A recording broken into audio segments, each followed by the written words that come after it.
أن لا إله إلا الله وحده لا شريك له وأشهد أن محمدا عبده ورسوله لا نبي بعده رب اشرح لي صدري ويسر لي أمري واحلل عقدة من لساني يفقهوا قولي أما بعد. Alhamdulillah, mari kita awali sirah kita malam hari ini dengan bacaan basmalah. Pertemuan sebelumnya kita sudah menyelesaikan kisah tentang perang Hunain, tentang perang Hunain. Ada banyak sekali pelajaran yang bisa kita ambil dari perang Hunain. Di antara yang menjadi poin utama dalam perang Hunain itu adalah masalah dilarangnya kita untuk syamata. Apa syamata?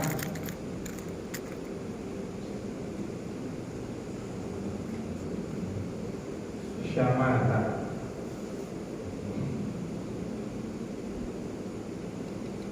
Syamata ini apa? Meremehkan lawan. Ya, meremehkan.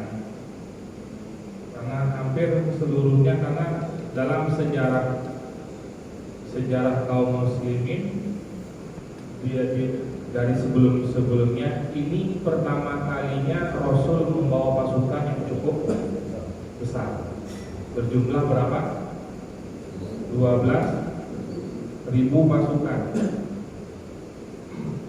Yang sebelumnya selalu dalam setiap peperangan jumlah kaum muslimin itu berbanding 1:3, 1:4, atau 1:10 gitu ya.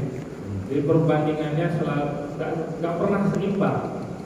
Adapun dalam perang Hunain ini jumlahnya seimbang.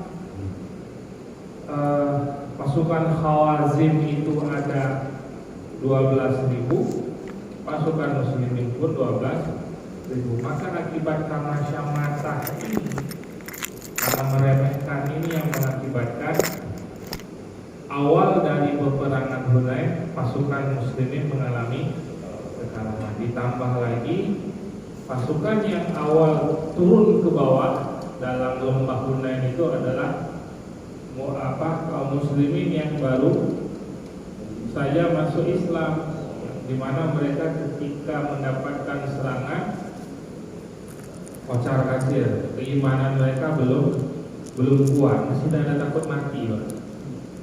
Jadi kalau mungkin berbeda ceritanya kalau misalkan yang pertama turun itu pasukan Ansor dan Muhammad, nah itu pasukan elitnya.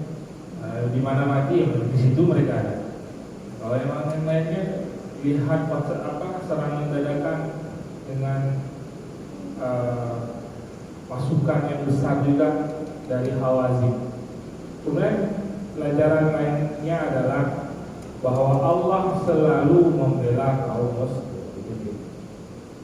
Maka tidak berlebihan kita ketika Allah memutus pasukan-pasukan para malaikat yang ikut hadir. Mereka di sana tidak diperintahkan untuk berperang sebagaimana halnya ketika perang Badar, tapi mereka hanya diminta untuk hadir. Kehadiran mereka saja sudah membuat pasukan Hawazin kocar-kacir, balik pulang takutan karena melihat pasukan yang begitu banyak, gagah-gagah, dan mereka kebingungan untuk menyerang gitu, karena banyak sekali pasukan. Dan banyak lagi pelajaran-pelajaran yang lainnya yang bisa kita ambil dari kisah perang Hunain. Tetapi poin-poin utamanya ada di sana. Jangan samata, kemudian hadirnya pasukan malaikat yang untuk memberi rasa takut di pasukan Hawas. Masuk kita bahasan sekarang adalah peperangan terakhir yang diikuti oleh Rasulullah SAW, yaitu perang Tabuk.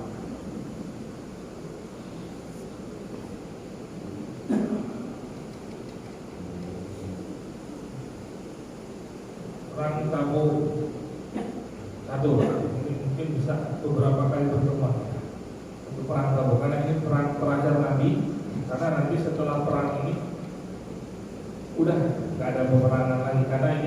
pada tahun 9 Hijriah. Tahun depannya, beberapa bulan setelahnya, Rasulullah wafat. Jadi kita sudah mau sampai di ujung dari kisah Nabi. Kalau sahabat banyak lagi nanti. Dalam perang ini Rasulullah mengiklankan tujuan perang itu hanya 2 kali. Pertama ketika perang Khaybar. Perang Khaybar melawan Yahudi. Yahudi Khaybar. Jadi Yahudi awalnya berada, posisinya ada di Madinah, ada 3 ya. Kemudian satu demi satu dikalahkan. Setiap kali ada yang terusir dari Madinah, mereka berkumpulnya semuanya di Khaybar. Di situ mereka ada 10.000 pasukan. Yang mana setelah perjanjian Hudaybiyah, Nabi mengatakan yang boleh ikut dalam perang Khaybar itu hanya pasukan yang ikut dalam Bai'atur Ridwan atau Bai'ah Hudaybiyah, Bai'ah atas syajarah gitu ya. Itu sahabat-sahabat yang boleh ikut perang. Jumlahnya 1.399 orang. Karena satu orang nanti munafik. Ya, satu orang munafik. Kemudian perang yang kedua yang Nabi iklankan adalah perang Tabuk. Perang Tabuk ini perang yang mana pertama jaraknya sangat jauh dari Madinah. Karena Tabuk ini menuju di pusatnya kekuatan Romawi. Ya. Perang Tabuk ini perang sudah melawan kekuasaan dunia. Kalau yang Quraisy, Taif, suku Khawazin itu kan kekuasaan ibaratnya lokal gitu ya. Kekuasaannya mereka hanya sekitar jazirah itu saja. Tapi kalau udah dengan Tabuk ini udah melawan kekuatan dunia, yaitu Romawi. Karena Persia pada saat itu sudah kalah di tangan Romawi. Ini sudah pernah kita ceritakan sebelumnya. Maka Nabi mengiklankan tentang perang Tabuk. Di antara pembeda perang Tabuk dengan yang lainnya adalah kalau perang-perang lainnya Nabi mengajak yang mau ikut, yang enggak ya nggak apa-apa. Artinya yang mau ikut dia bisa mendapat pahala syahid, mendapat pahala jihad, kalau menang mendapat ghanimah. Yang enggak ikut ya sudah nggak apa-apa, nggak dilarang oleh Nabi. Namun untuk perang Tabuk semua laki-laki yang sehat wajib ikut. Yang sudah balik nggak ada pengecualian. Nggak ada pengecualian, jadi semuanya wajib ikut. Kira-kira kalau kita hadir saat itu wajib semua.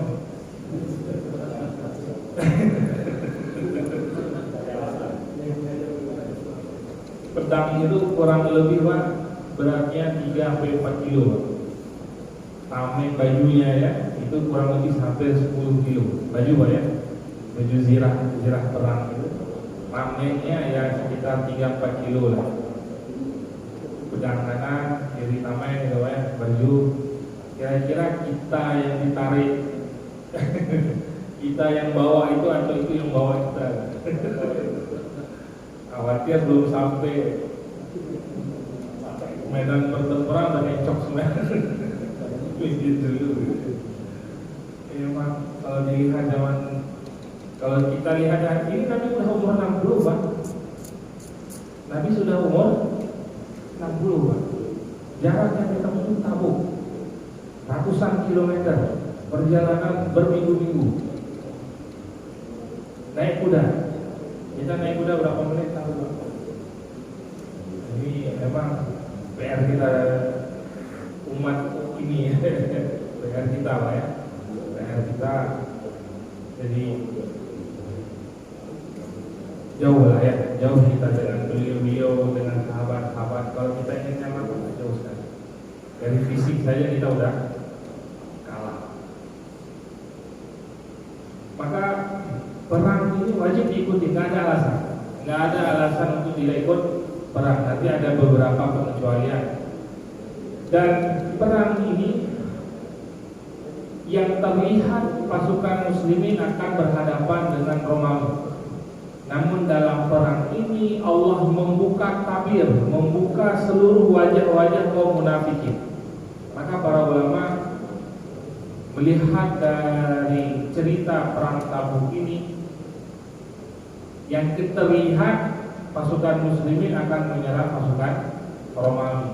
Tapi dalam kenyataannya, dalam perang ini nanti bahkan nggak terjadi perang dengan Romawi sendiri, nggak terjadi perang. Tapi yang lebih dominan terlihat apa? Allah membuka kedok semua munafik. Maka nanti perang Tabuk ini sangat banyak dikisahkan dalam surat Taubah.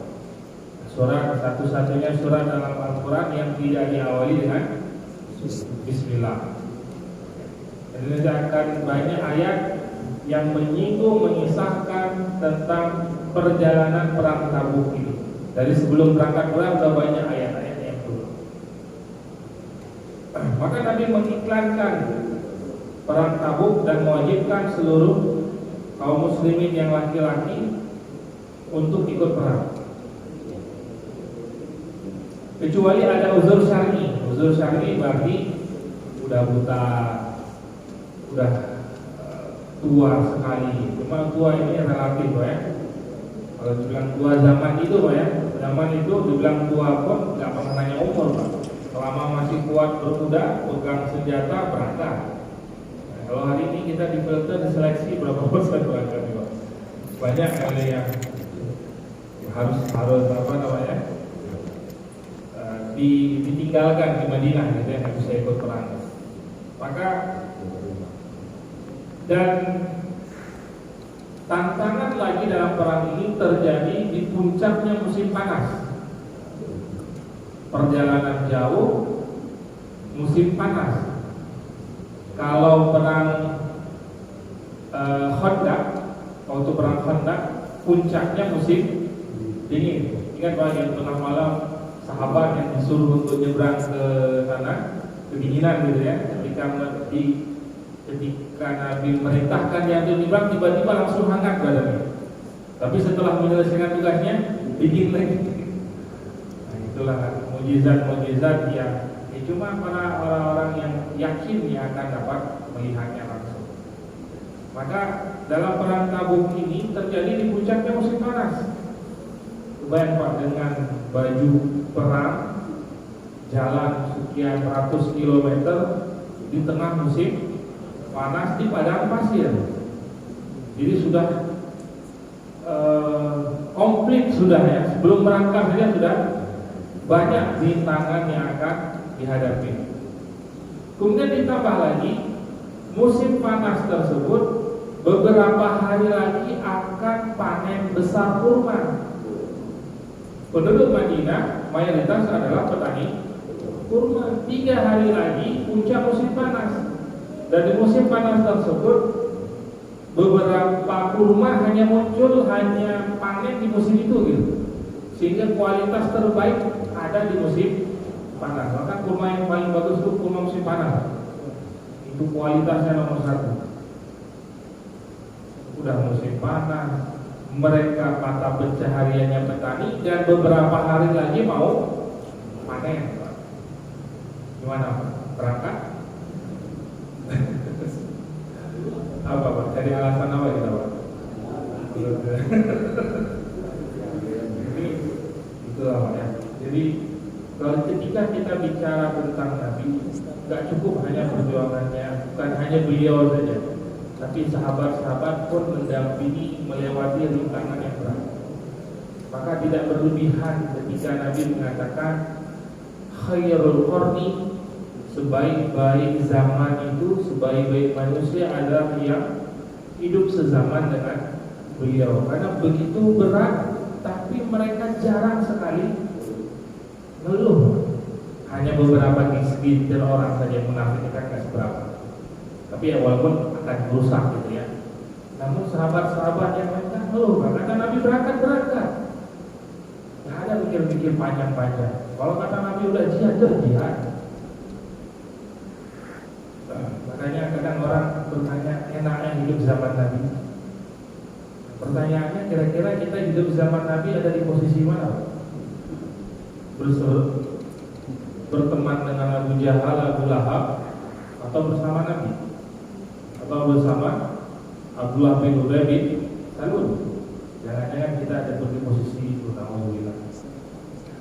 Jadi memang kita ini teramat nikmat hidup di zaman ini.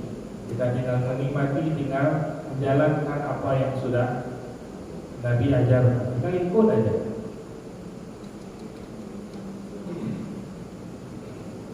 Sehingga karena banyaknya rintangan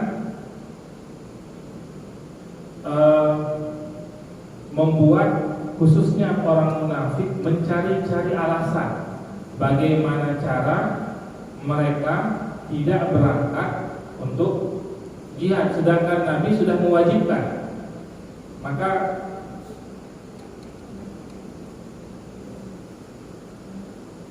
muncullah, maka ada beberapa orang sahabat yang munafik. Gak enak kita kalau orang munafik, kalau kita bilang sahabat gimana ya? Orang munafik langsung gitu ya. Orang munafik yang datang ke Rasulullah untuk izin. Maka yang pertama ada namanya Al-Ja'ad ibn Qais. Al-Ja'ad ibn Qais.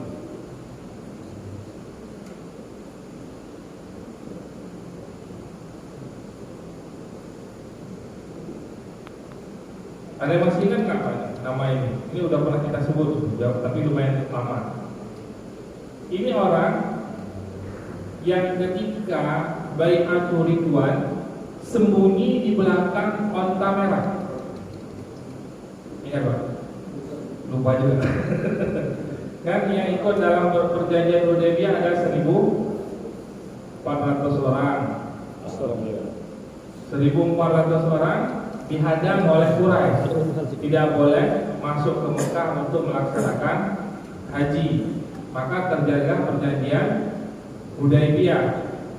Nabi Muhammad mengutus Sayyidina Utsman untuk masuk ke kota Mekah, izin kepada Abu Sufyan supaya muslimin diizinkan masuk ke kota Mekah untuk melaksanakan haji.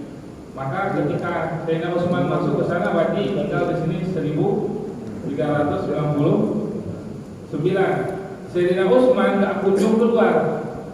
Nabi menyangkanya Sayyidina Utsman bisa saja dibunuh. Maka Nabi mengambil sumpah ke 1.399 ini. Enggak, 1.399, 1.998, karena Nabi nggak masuk di situ. 1.398 Nabi berbaiat kepada mereka. Apa baiat mereka? Baiat setia. Artinya apa? Kalau kata Nabi perang, udah perang pada saat itu, walaupun mereka sedang dikepung gitu. Nah, dari 1.398 ini satu orang hilang, satu orang sembunyi belakang onta. Jadi ketika berbaiat tersebut, satu orang ini nggak mau baiat, munafik.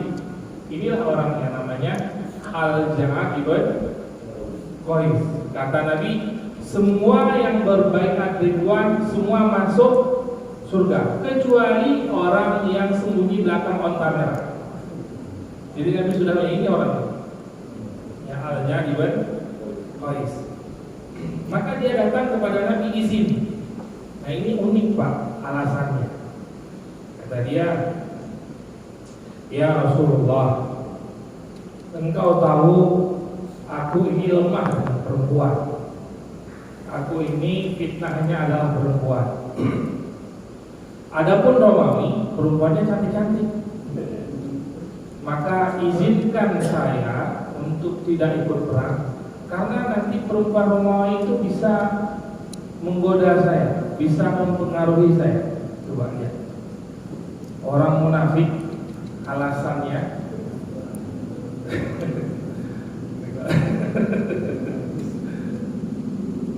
Pak Bram kalau dia bilang begini ada yang tersinggung.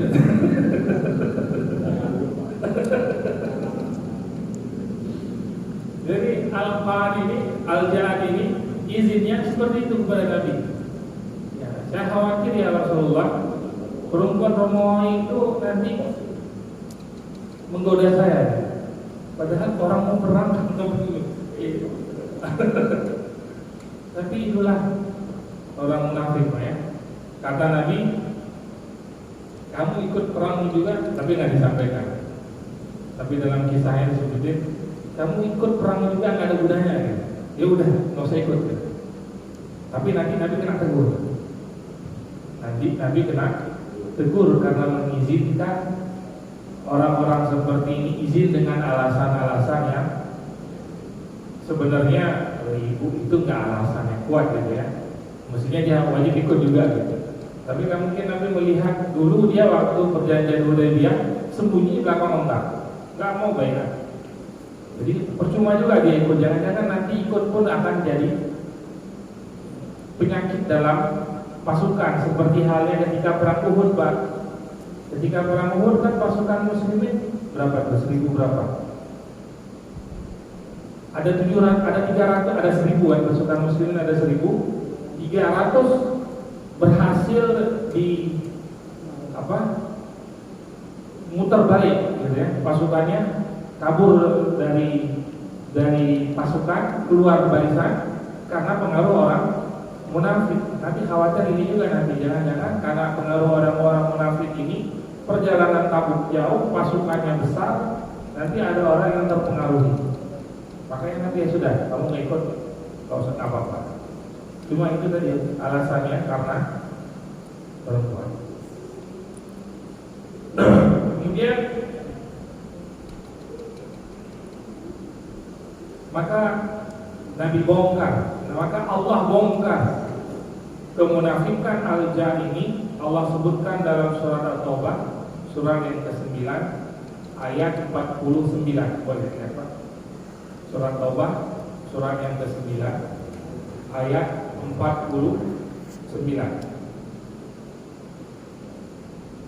Dan di antara mereka ada orang yang artinya masuk.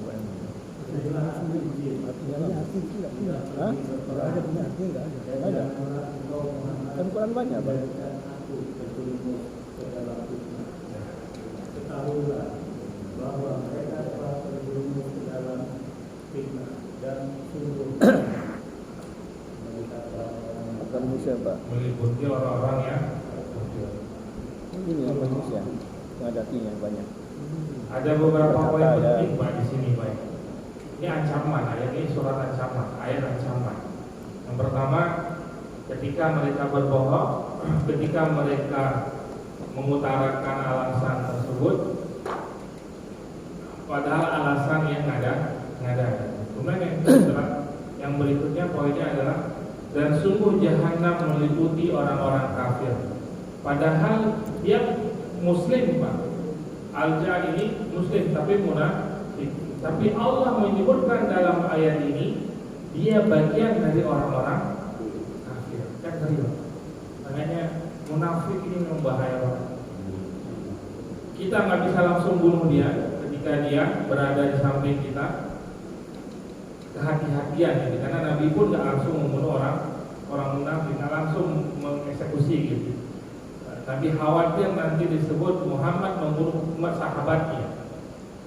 Jadi ayatlah yang menyuruh ketika ayat wahyu turun baru. Tapi dalam perkara ini pun Nabi tidak menghukum dia langsung karena sudah mengizinkan ya sudah. Kemudian karena kejadian ini Nabi diingatkan oleh Allah. Diingatkan karena memberikan izin tanpa alasan yang kuat. Allah sebutkan di ayat 43-nya.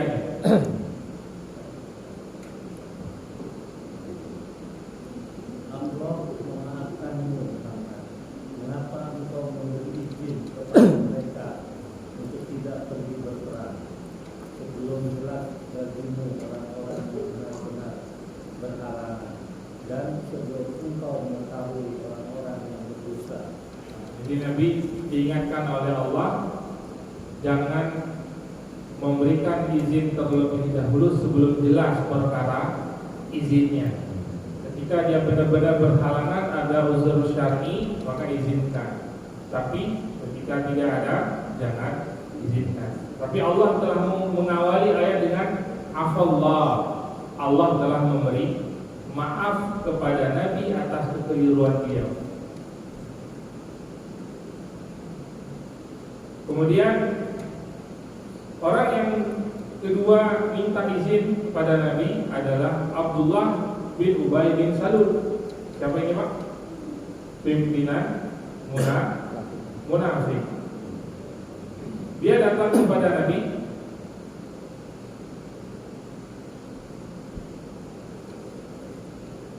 Dia bukan datang kepada Nabi, tapi dia memprovokasi kaum muslimin pada saat itu.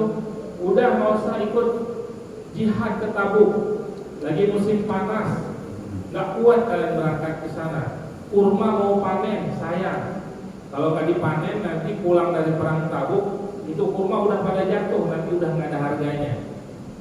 Jadi Abdullah bin Ubay bin Salul ini terus memprovokasi supaya kaum muslimin banyak yang keluar dari jihad itu atau enggan untuk ikut berjihad. Dan Allah sebutkan kisahnya Abdullah bin Salul ini di ayat 81.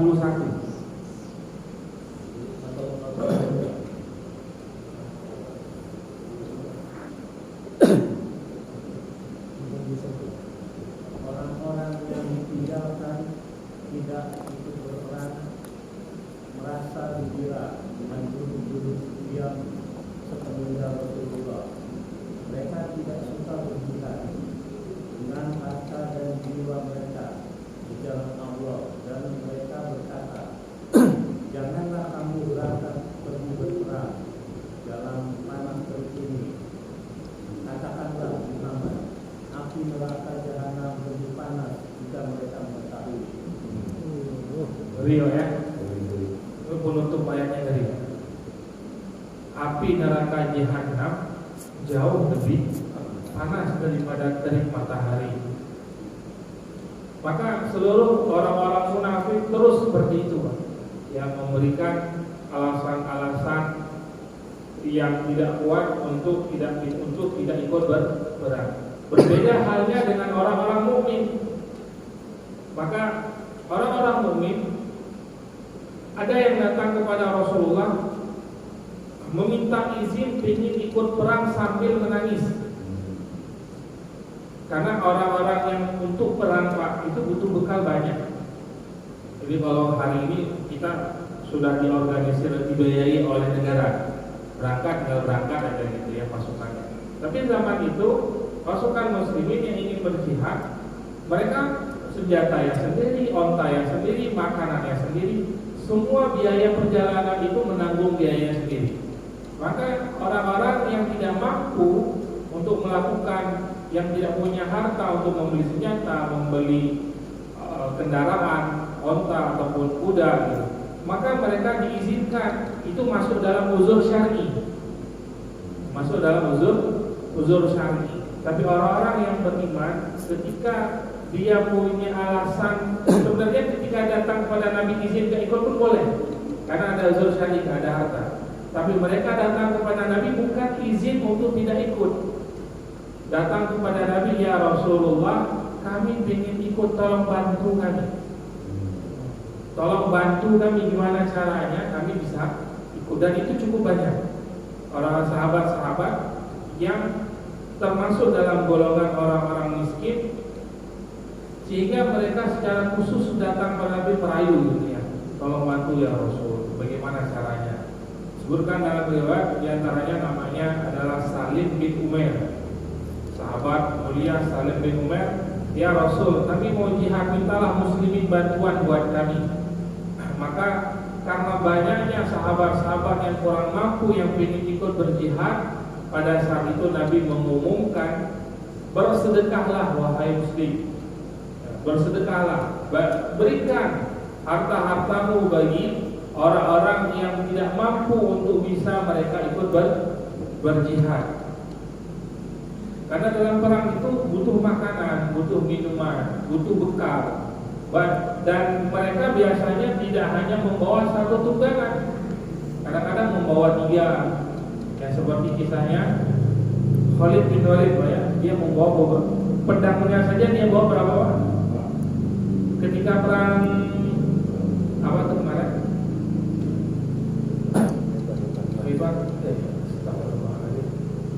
Yang 9 pedangnya patah, 9 pedang Khalid bin Walid Patah. kebayang Pak? Dia apa sudah memprediksi atau gimana? Wallahu a'lam. 9 pedang Pak di kudanya. 9 pedang dia bawa untuk ikut jihad. 9-9-nya patah. Berarti 10 dia bawa ya. 9 yang patah, 10. Jangan masih ada yang lagi. Yang patahnya 9. Kebayang ya. 9 kali 3 kilo dengan sarung 5 kilo. Sudah berapa kilo? Untuk beban senjatanya saja ada sekian kilo. Belum lagi nanti kudanya mungkin bisa terlepas dan lain sebagainya. Maka selalu bawa cadangan, bukan hanya satu kendaraan saja. Maka memang butuh banyak bekal untuk bisa ikut berjihad. Maka Nabi mengumumkan bersedekah, meminta kepada kaum muslimin untuk membantu sahabat-sahabat yang lain. Maka para sahabat berlomba-lomba. Ada sahabat yang bawa harta yang sangat banyak sekali, Pak. Ya saking banyaknya itu susah sampai angkatnya.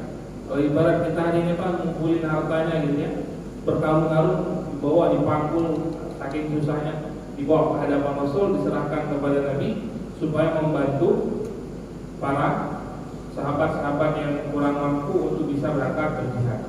Nah, orang munafik lagi-lagi hadir. Apa kata mereka, Pak? Ketika ada sahabat-sahabat yang mau bantu, kata mereka, ria.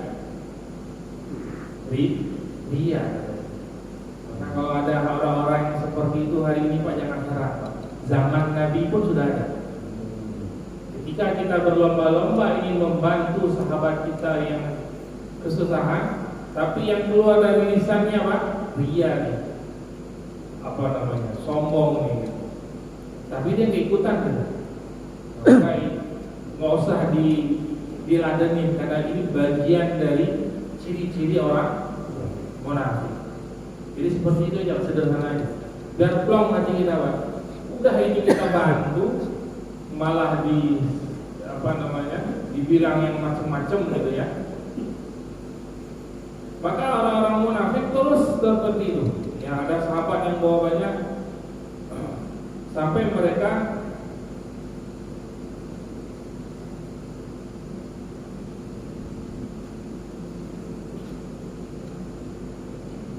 ada juga sahabat yang membawa 2 sak kurma gitu ya. Kan ada yang bawa harta banyak sampai nggak kuat ngangkat. Nah ada juga yang bawa cuma 2 sak kurma. 2 sak kurma ibaratnya sedikit gitu Pak ya. Apa kata orang munafik? Sedikit sekali kamu bawa, apa gunanya 2 sak? Yang banyak dia bilang ria, yang sedikit dia bilang kurang. Ini apa gunanya? Pokoknya nggak ada benar di hadapan mereka, Pak. Ya, orang-orang munafik. Maka Allah kisahkan mereka, Allah sebutkan tentang mereka ini orang-orang munafik di ayat 79.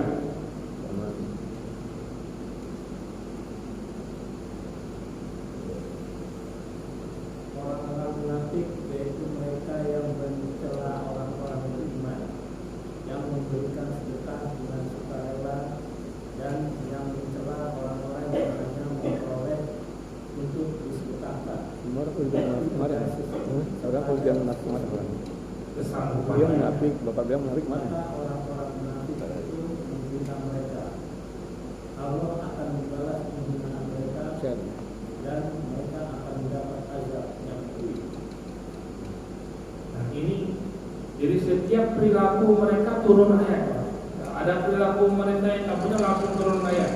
Ini benar-benar Allah ingin membuka kedok. Karena kan selama ini Nabi tidak pernah menunjukkan. Nanti setelah perang Tabuk Pak, itu dipanggil satu-satu.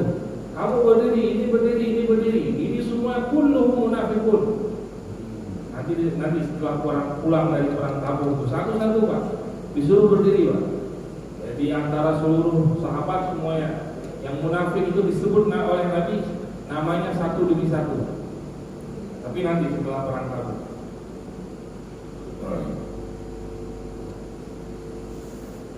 Maka karena harta yang dikumpulkan oleh para sahabat itu walaupun sudah banyak tapi belum bisa memenuhi semua sahabat yang kurang mampu untuk bisa ikut berjihad.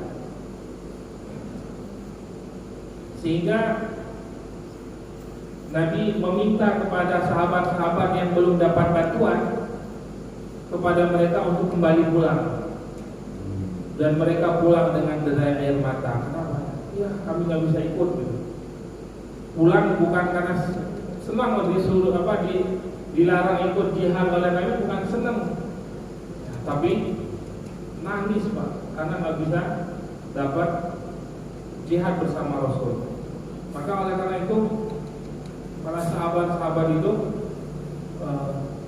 karena memang sudah tidak ada bekal lagi, nggak bisa bantu lagi, nggak ada yang bisa bantu lagi, sehingga beberapa dari antara sahabat yang punya keinginan tapi nggak bisa punya bekal, mereka diminta untuk kembali oleh Rasulullah. Ini disebutkan di ayat 91 sampai 93. Panjang ya. Coba ayat apa?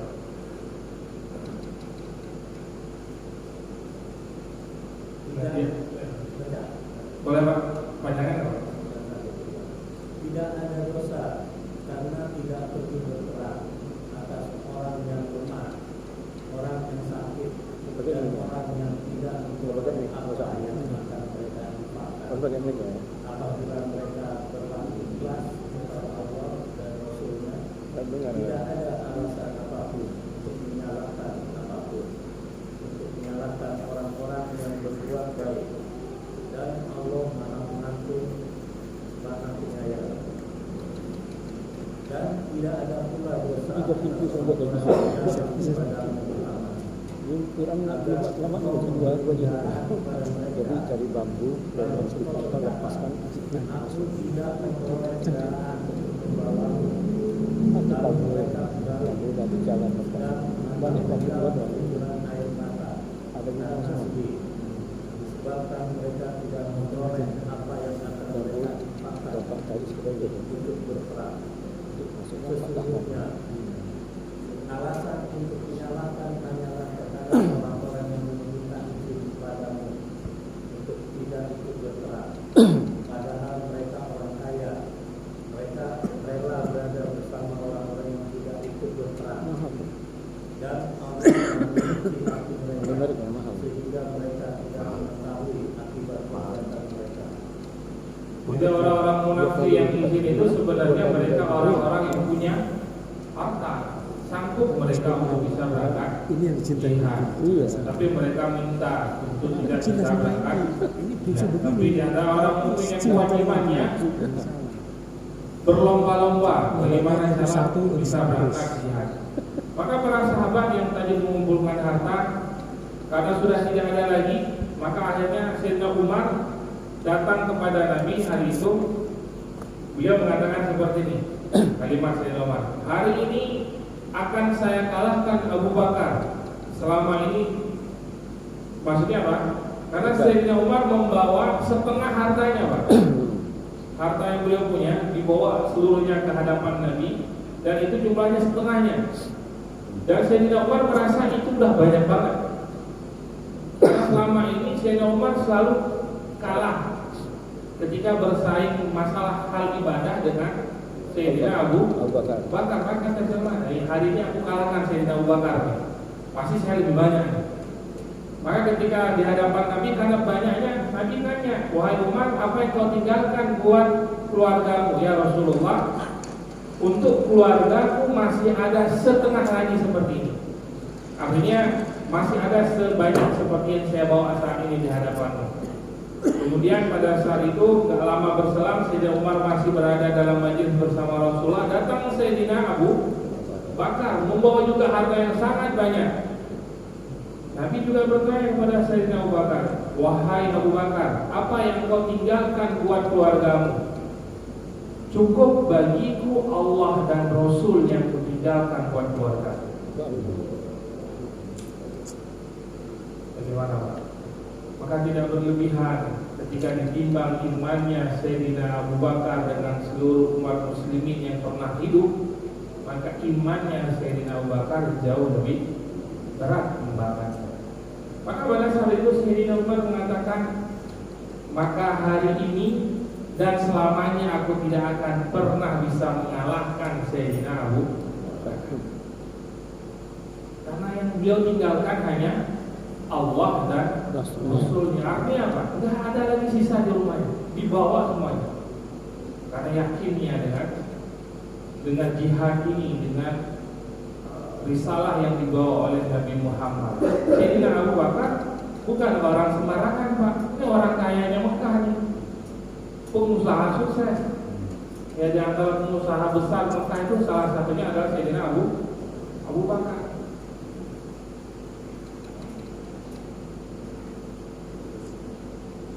Maka dalam hal ini, apa yang dilakukan oleh Sayyidina Umar ini dibolehkan dalam agama. Dibolehkan maksudnya apa? Iri kita dengan saudara kita karena banyaknya sedekah yang dia lakukan, banyaknya amal soleh yang dia lakukan, itu boleh. Iri kita dengan saudara kita dalam bahasa agama disebut dengan riptoh. Riptoh itu apa? Iri kita dengan seseorang karena ini orang taat sekali nih, ini orang khatam terus nih. Kapan kita khatam? Ya, pusing kita ini. Gimana caranya nih? Seminggu khatam, 3 hari khatam. Yang banyak kapan kita khatam? Hadir terus di setiap majelis, kapan kita bisa hadir? Softnya selalu di depan, kapan kita bisa nyanyi softnya nih? Boleh Pak dalam agama, tapi bukan sikut-sikutan, Pak. Dengan soft depan, sikut-sikutan. Jadi bersaing dalam perkara agama, Pak, boleh diizinkan.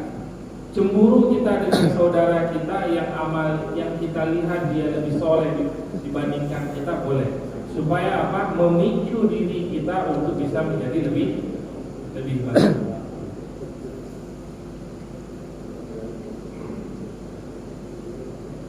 Nambah sedikit Pak ya, 1-2 menit. Nah, maka Nabi melihat Sayyidina Umar, Sayyidina Abu Bakar sudah menyumbang sekian banyak harta pun masih belum menutupi kekurangan yang ada, maka Nabi naik mimbar. Nabi bersabda, siapa saja yang membiayai pasukan usrah. Pasukan usrah itu maksudnya pasukan yang kesulitan, pasukan yang tidak punya harta benda, kata Nabi, maka baginya surga. Jadi yang bisa bantu satu orang pasukan usrah ini, misalkan bisa menyiapkan kudanya, bisa menyiapkan pedangnya dan menyiapkan yang lainnya, maka baginya surga. Maka anak mantu Nabi sumbang, siapa? Sayyidina Utsman nyumbang 100 ekor kuda plus bekal-bekalnya, Pak. Ketika Nabi naik atas mimbar menyampaikan sabda tersebut, Sayyidina Utsman juga orang saudagar kaya raya menyumbangkan 100 ekor kuda beserta dengan pedangnya, sudah dengan bekal makanannya, bekal minumannya. Jadi tinggal orangnya naik udah berangkat. Kemudian Nabi mengulangi lagi ya. Itu ketika Nabi menyampaikan pertama, Sayyidina Utsman menyumbang 100 ekor. Nabi naik lagi, menyampaikan lagi, yang bisa bantu pasukan usrah maka baginya surga. Sayyidina Utsman nyumbang lagi 100 ekor lagi. Nabi naik lagi, Sayyidina Utsman nyumbang lagi 100 ekor lagi. Sampai 10 kali Nabi naik, Pak. Sampai 10 kali Nabi naik. Nah, ini 100 ekor yang terakhir ya Rasulullah. Habis, Pak. Berarti berapa nyumbang beliau? 1000 ekor kuda. 1 ekor kuda berapa? Ini kuda perang, Pak ya, bukan kuda naik kodok-kodok. Kuda perang, Pak. Kuda perang bukan kuda yang jauh jalan sebentar udah keok. Bukan kuda poni, ini kuda dengan apa bilangnya? Prabowo punya lah ya. Prabowo punya. Ya kalau hari ini yang begitu berapa kemarin? Ratusan lah kita bilang ya. Ratusan juta. Jadi bisa miliaran mungkin ya. Yang bagusnya bisa miliaran. 1000 ekor. Berapa miliar? Maka kalau ditanya sahabat dulu, kalau ditaruh di bank, orang bank yang bingung, Pak, ini orang uang dari mana bisa banget? Kaya banget. Maka itulah pada antara perjuangan para sahabat-sahabat. Ini belum berangkat jihad, masih mengumpulkan pasukan dan bekal. Jadi Insya Allah nanti kaya sahabat dan miskin, bagaimana nanti keberangkatan sahabat kaya-kaya, Usman lima seribu, terus terus dengan dan nanti dengan berhadapan kepala. dengan pasukan Romawi. Tapi Yang bilang miskin orang Romawinya sama belum Nabi. karena takut dari kisah sebelumnya. Iya. Baik, Allah a'lam bishawab. Assalamualaikum warahmatullahi wabarakatuh.